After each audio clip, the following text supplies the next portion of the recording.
Alright guys, so today for the EG project we got some new parts.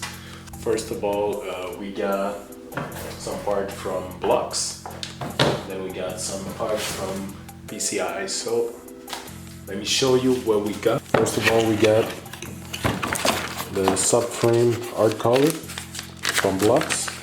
These are color that goes between the body of the car and the subframe, and between the boat and the subframe, so it deletes the gaps since the hole from factory are bigger than the boat, so the subframe can always move.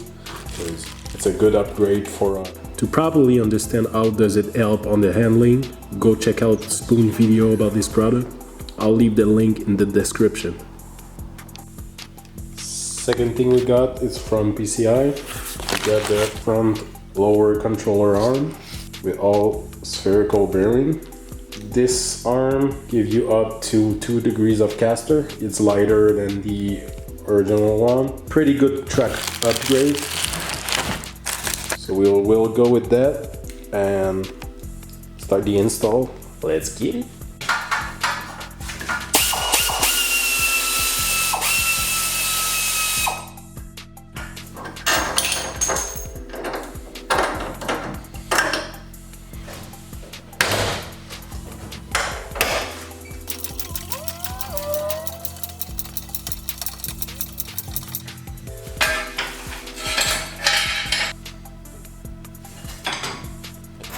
Alright, so now you guys are under the car with me.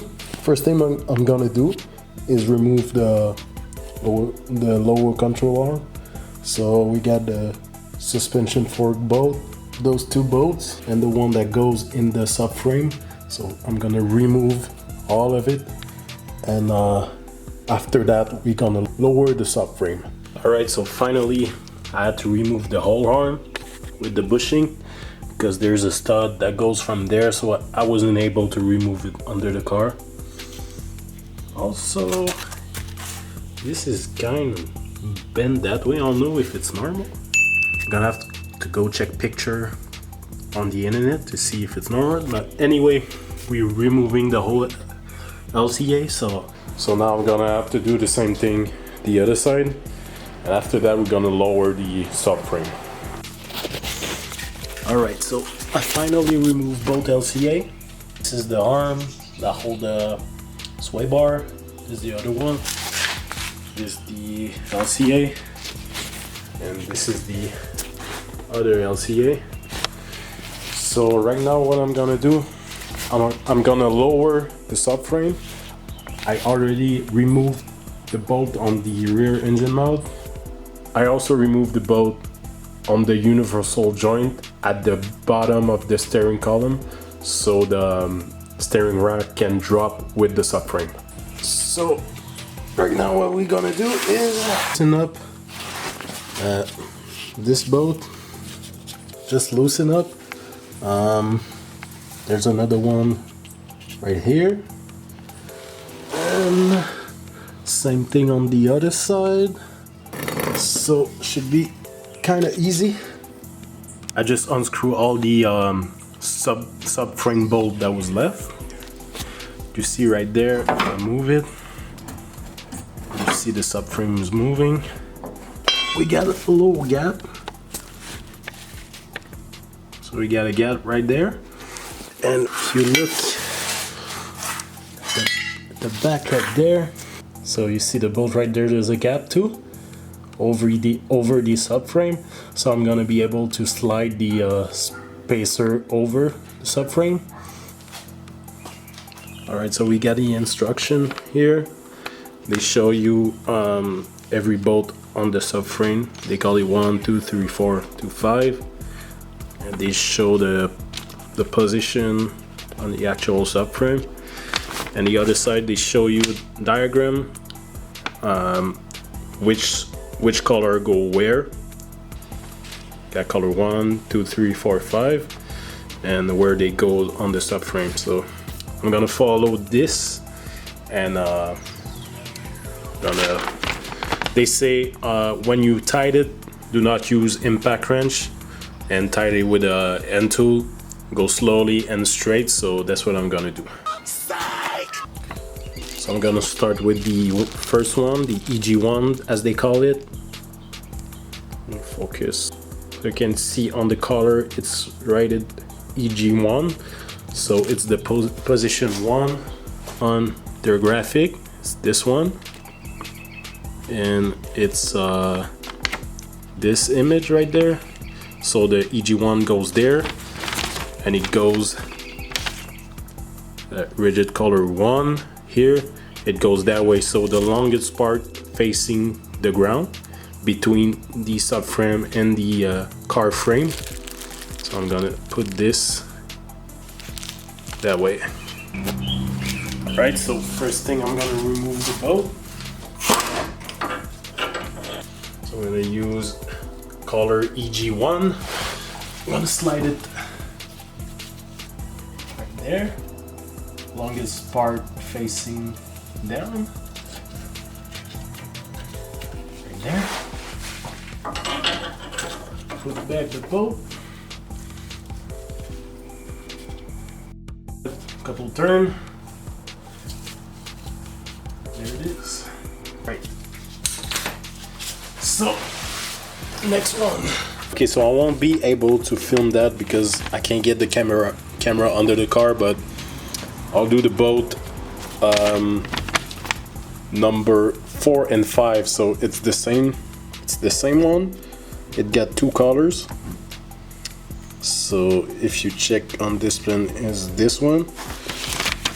So if you check the diagram, the color 4 goes between the frame and the subframe, facing towards down, and the color 5 goes between the bolt and the actual bolt and the subframe, facing up. So this is the color 5 and the color 4. So it goes like this, either side of the subframe. So I'm gonna do that. Alright, so I just did the EG4 and EG5. You can see right there the bolt not all the way up, and you see the color. So it still gotta go like inside the subframe. I'll keep it loose for now. I gotta go do the other side. Okay, so since there's 2 color hard color that goes between this part and the subframe, I gotta put the LCA back before I finish the hard color job. So I'll show you how to install the LCA, how you put the spacer on the LCA. Here's the difference between the stock one and the PCI one. I just check on the internet, and this curve is normal on Integra and AG's LCA, so we're good on that. But the weight difference is crazy. Pretty simple. You got a bag that comes with spacer and hole rings, and one that comes with spacer and washers. So first step, I'm gonna take the washers, the hole rings, and put it right there where your suspensions goes on either side.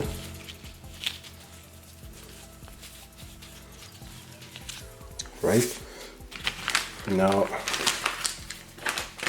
you press these spacer right there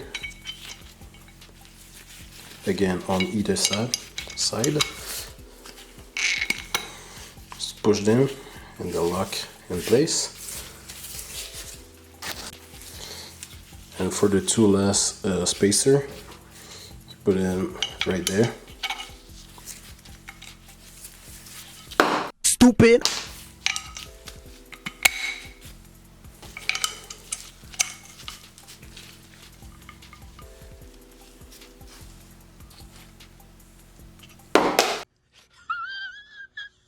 That's how it should look. 2 days later. Alright guys, I fucked up. So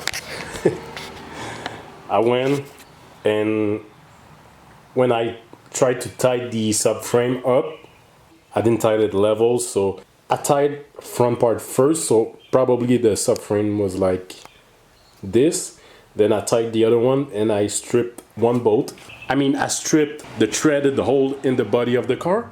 So I had to drop the fucking subframe. And I retapped the hole right there. It was a M14 by 1.5.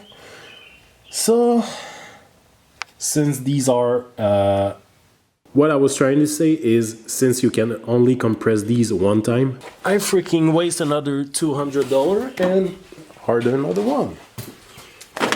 Don't do like me. Take your time and don't waste a fucking $200. Okay, so I'm here a couple of days later after the fact to explain what happened and what I did to fix it. I kind of stopped recording while I was doing it because I had a deadline to fix the car before my alignment appointment. Couple days later, and filming while working make everything 2 times slower. So finally, after retapping the thread in the body, the bolt was threading normally, probably the first 3/4, then was getting loose. That thing happened with the same bolt on the other side of the car, even after I made sure that I was tightening the subframe slowly and straight.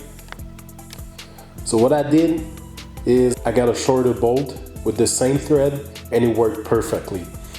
I feel like the end of the thread in the body of the car were damaged, and with the shorter bolt I was able to tie it to the right torque spec. So here's the difference between the two bolts. So there's like maybe 3/4 of an inch shorter, and it worked. I had to find a washer because this one have one and this one doesn't, but it worked perfectly.